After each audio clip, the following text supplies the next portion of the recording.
ಚಂದ್ರಶೇಖರ್ ಅವರು ನಮ್ಮ ಜೊತೆ ಇದ್ದಾರೆ. ಚಂದ್ರಶೇಖರ್ ಅವರೇ, ಇದಾದ ಮೇಲೆ ಇರೋದು ರಿಯಲ್ ಟಾಸ್ಕ್ ಬಿಜೆಪಿಯ ಪಾಲಿಗೆ. 4 ರಾಜ್ಯಗಳು, ಒಂದಕ್ಕಿಂತ ಒಂದು ಟಫ್ ರಾಜ್ಯಗಳು ಬಿಜೆಪಿ ಮುಂದೆ ಇದೆ. ನೋಡಿ, ಲೋಕಸಭಾ ಚುನಾವಣೆ ರಿಸಲ್ಟಲ್ಲಿ ಒಂದು ಕೆಟ್ಟ ಪರಿಣಾಮ ಏನು ಕಾಂಗ್ರೆಸ್ ವಲಯದಲ್ಲಿ ಕಾಣಿಸ್ತಿತ್ತು ಅಂತ ಹೇಳಿದ್ರೆ, ಜಾತಿಯನ್ನು ಒಡೆಯೋದ್ರಿಂದ ಮತ್ತು ಏನು ಆ ಸಣ್ಣ ಪುಟ್ಟ ಜಾತಿಗಳಲ್ಲಿ, ಹಿಂದುಳಿದ ಜಾತಿಗಳಲ್ಲಿ ಬೆಂಕಿ ಹಚ್ಚೋದ್ರಿಂದ ನಾವು ಎಲೆಕ್ಷನಲ್ಲಿ ರಿಸಲ್ಟ್ಗಳನ್ನ ತಗೋಬೋದು ಅಂತಕ್ಕಂಥ ಒಂದು ಭ್ರಮೆ ಸೃಷ್ಟಿಯಾಗಿತ್ತು. ಈಗಾಗಲೇ ಅದನ್ನೇ ಈಗ ಚುಲಿಬೆಲೆ ಅವರು ಹೇಳ್ತಾರೆ, ನೀವು ಪತ್ರಕರ್ತರು ಜಾತಿ ಕೇಳ್ತಕ್ಕಂಥದ್ದು, IAS ವಲಯದಲ್ಲೂ ಜಾತಿ ಕೇಳ್ತಕ್ಕಂಥದ್ದು, ಏನು ಬ್ಯೂಟಿ ಕಾಂಟೆಸ್ಟಲ್ಲೂ ಜಾತಿ ಕೇಳ್ತಕ್ಕಂಥ ಮಟ್ಟಕ್ಕೆ ರಾಹುಲ್ ಗಾಂಧಿ ಇಳಿದುಬಿಟ್ಟಿದ್ದು. ಅದಕ್ಕೆ ಏನು ಕಾರಣ ಆಗಿತ್ತು ಅಂತ ಹೇಳಿದ್ರೆ ಇದೇನೇ ಒಂದಷ್ಟು. ನಾಥ್ ಅವರು ಅದನ್ನು ಹೇಳಿದ್ರು, ಬಿಜೆಪಿ ಅವರು ಇನ್ನೇನೇನು ಕೇಳ್ತಾರೆ ಅಂತ. ಅದಕ್ಕೆ ಎಲ್ಲ ಪಕ್ಷದಲ್ಲೂ ಇದೆ ಅಂತ ಆಯ್ತಲ್ಲ ಅದು. ಅದಕ್ಕೇನೆ ನಮ್ಮ ನ್ಯಾಷನಲ್ ಪಾಲಿಸಿ ಏನಿದೆ ಒಂದಿರಲಿ. ಈ ರೀತಿಯಲ್ಲಿ ಅಕಸ್ಮಾತ್ ಏನಾದ್ರೂ ಹರಿಯಾಣದಲ್ಲಿ ಏನಾದರೂ ದೊಡ್ಡ ಗೆಲುವಾಗಿದ್ದರೆ, ಅವರಿಗೆ ಬಿಜೆಪಿಗೆ ಸೋಲಾಗಿದ್ದರೆ, ಅದನ್ನು ವಿಪರೀತ ಜಾಸ್ತಿ ಮಾಡಿಬಿಡೋರು ಅದನ್ನು. ಮತ್ತು ಇನ್ನೊಂದು ಮತ್ತೆ ನಾನು ಹೇಳ್ತಾ ಇದ್ದೇನೆ, ಕಾಶ್ಮೀರದಲ್ಲಿ ಸಿಕ್ಕಿರೋದು ನ್ಯಾಷನಲ್ ಕಾನ್ಫರೆನ್ಸ್ಗೆ ಗೆಲುವು ಬಿಟ್ಟರೆ ನಾಮಾವಶೇಷ ಆಗೋಗಿದೆ ಅಲ್ಲಿ ಕಾಂಗ್ರೆಸ್ ಕಾಶ್ಮೀರದಲ್ಲಿ. ಹಾಗಾಗಿ ಇವ್ರು ಏನೇ ಬೆಂಕಿ ಇಡ್ತಕ್ಕಂಥ ಕಾರ್ಯಕ್ರಮಗಳು ಯಾವುದಕ್ಕೂ ಜನ ಬೆಂಬಲ ಕೊಟ್ಟಿಲ್ಲ. ಹಾಗಾಗಿ ಅವ್ರು ಏನಾದರೂ ಸ್ವಲ್ಪ ಬದಲಾವಣೆ ಆಗ್ಬೋದಾ ಅಂತ ಒಂದು ಅನುಮಾನ. ಇನ್ನಾದ್ರೂ ಅವರು ಬದಲಾವಣೆ ಆಗಬೇಕು.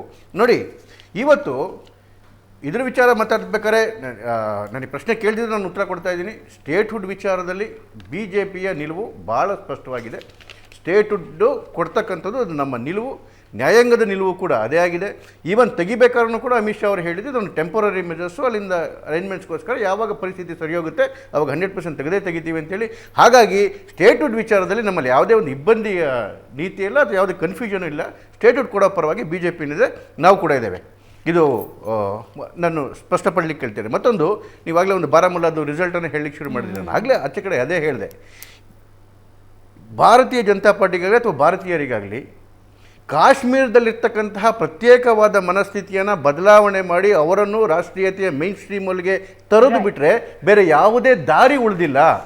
ನಾವು ಅವ್ರನ್ನ ಶಿಕ್ಷೆಗೊಳಪಡಿಸ್ತೀವಿ, ಅವೆಲ್ಲ ಸಾಧ್ಯವೇ ಇಲ್ಲಿರ್ತಕ್ಕಂಥ ವಿಚಾರ. ಅವರನ್ನು ಮನಃಪರಿವರ್ತನೆ ಮಾಡಲೇಬೇಕು. ಮನಃಪರಿವರ್ತನೆ ಮಾಡೋದಕ್ಕಿರ್ತಕ್ಕಂಥ ಒಂದೇ ಒಂದು ದಾರಿ ಅಂತ ಹೇಳಿದ್ರೆ ಡೆವಲಪ್ಮೆಂಟು. ಅವರ ಕೈಯಲ್ಲಿ ಒಂದಷ್ಟು ಹಣ ಆಗಬೇಕು, ಒಂದಷ್ಟು ಕೆಲಸ ಸಿಗಬೇಕು. ಇದರಿಂದ ಅವರ ಮನಃಪರಿವರ್ತನೆ ಆಗುತ್ತೆ. ಖಂಡಿತ ಬರ್ತಕ್ಕಂಥ ಚುನಾವಣೆ ಒಳಗಡೆಗೆ ಅಲ್ಲಿನ ಜನ ಕೂಡ ಪರಿವರ್ತನೆಯಾಗಿ ಮುಖ್ಯವಾಹಿನಿಗೆ ಬಂದು BJPಗೆ ಒಂದು ದೊಡ್ಡ ಗೆಲುವು ಸಿಕ್ಕಿದೆ ಮುಂದಿನ ದಿನಗಳಲ್ಲಿ. ರೈಟ್, ಧನ್ಯವಾದ. ಇಬ್ಬರಿಗೂ ಧನ್ಯವಾದ ಚರ್ಚೆಯಲ್ಲಿ ಭಾಗಿಯಾಗಿದ್ದಕ್ಕೆ. ಇದರ ಮುಂದಿನ ಅಪ್ಡೇಟ್ಸ್ ಅನ್ನ ನಾವು ನೀಡ್ತಾ ಹೋಗ್ತೀವಿ. ಈಗ ಸದ್ಯಕ್ಕಂತೂ ಈ ಟ್ರೆಂಡ್ ಫಿಕ್ಸ್ ಆಗಿದೆ. ಕಂಪ್ಲೀಟ್ ನಂಬರ್ಸ್ ಏನಿದೆ, ಕಾರಣಗಳೇನಿದೆ, ಮುಂದಿನ ಹಂತದಲ್ಲಿ ನಿಮಗೆ ಮಾಹಿತಿ ನೀಡ್ತಾ ಹೋಗ್ತೀವಿ. ಇದು ಈ ಹೊತ್ತಿನ ವಿಶೇಷ. ನೇರ, ದಿಟ್ಟ, ನಿರಂತರ ಸುದ್ದಿಗಾಗಿ ನೋಡ್ತಾ ಇರಿ ಏಷ್ಯಾನೆಟ್ ಸುವರ್ಣ ನ್ಯೂಸ್.